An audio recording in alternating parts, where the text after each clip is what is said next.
a mis à rude épreuve le pouvoir d'achat des Congolais, rendant l'accès difficile aux biens et services.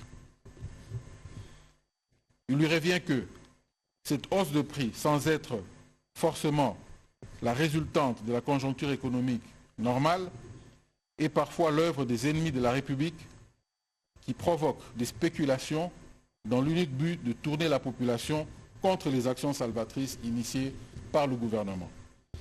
Rappelant sa détermination et celle du gouvernement à déployer moult initiatives allant dans le sens de stabiliser les prix sur les marchés et à promouvoir l'entrepreneuriat congolais, il a encouragé le gouvernement à redoubler d'efforts et à travailler en synergie en mettant des actions concrètes et résultats rapides pour redonner le pouvoir d'achat à nos compatriotes et favoriser l'émergence des champions économiques locaux, voire nationaux.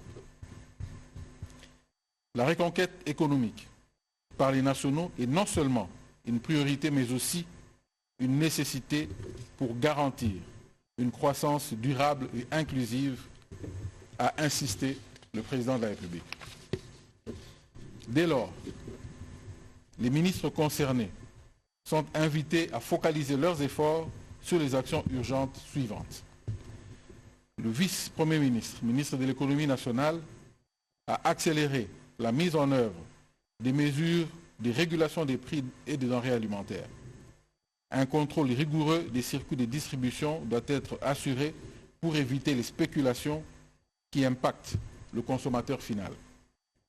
Le ministre des Finances ainsi que le ministre d'État, ministre de l'Agriculture et Sécurité alimentaire, a innové par des mesures incitatives ciblant les secteurs agricoles et industriels en faveur des petites et moyennes entreprises PME, petites et moyennes industries PMI, afin de stimuler la production locale et réduire sensiblement la dépendance aux importations.